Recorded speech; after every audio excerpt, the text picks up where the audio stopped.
Hi everybody, I'm Audrina Miranda, Isabella Delgado, in Jurassic World Rebirth. When we were shooting the film, I had all kinds of questions about what would the dinosaurs sound like. Their footsteps, their roars, and the filmmaker said, rather than tell you, why don't we show you? And guess what? They weren't kidding, because today I got invited to Skywalker Sound in California to meet some of the amazing team that created those sounds and get the answers to all my questions. So join me and get ready to hear Jurassic like you've never heard it before.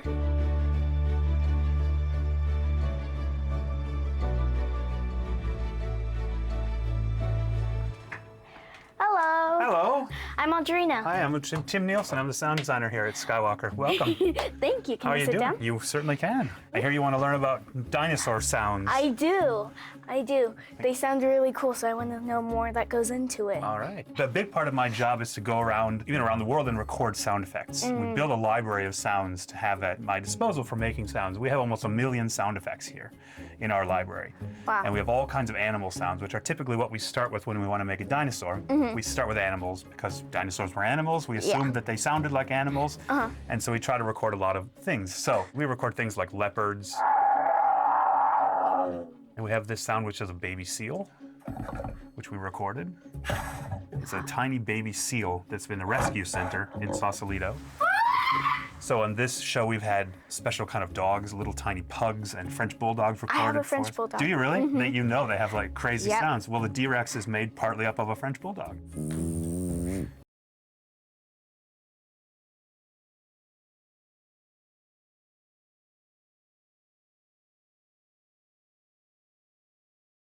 When we got into that mini mart, the set design, it's insane, and every single detail is just to the T. Like, it really, really looks like a Jurassic film.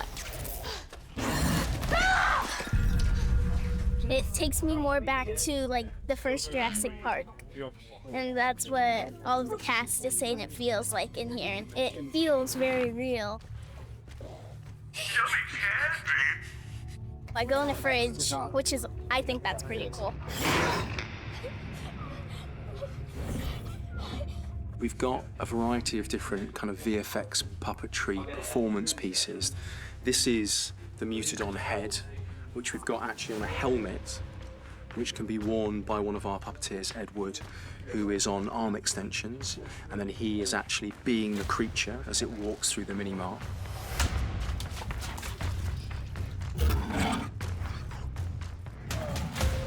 We are here to help the actors give authentic performances. So I found myself doing lots of dinosaur sounds and things to scare the actors or to just tell them where the creature is.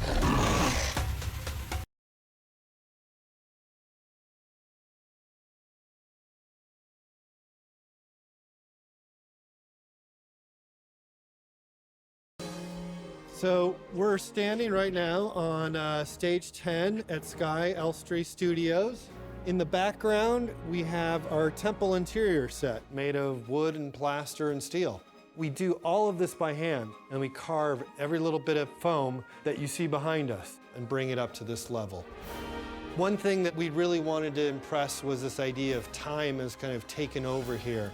Maybe we should make this quick, huh?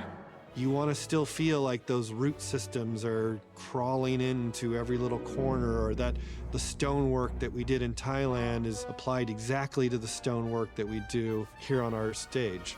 You can see moss kind of growing up the sides of all these pillars and water damage. And they changed the way that they were doing it through a hose to like a brass or filament. There was like water leaking from the roof. We've rigged it with sprinkler systems, so water can kind of cascade down like rain. We've got this beautiful kind of sunlight kind of beaming through all these little holes to give it a very kind of a natural vibe. The temple set, it's like one of those moments where you feel like, oh my, they're doing a little homage to all of Spielberg's films, especially when Loomis was holding the egg and the light was shining in. I was like, wait a minute, which movie was shooting again?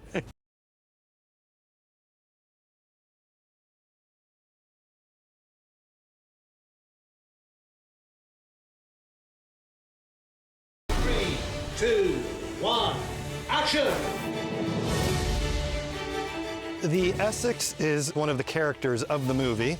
was used as a military vehicle or a patrol boat at some point. It came in this like drab gray, and we wanted to give it some color, give it some jazz. There's a little something you may notice as far as our paintwork goes. The back, maybe 10% of the vehicle itself is painted in this red, and we've actually matched that red to a security vehicle you might have seen in Jurassic Park 1, which has this beautiful kind of orangey, rusty red, and we just thought it'd be a nice little nod to the original film.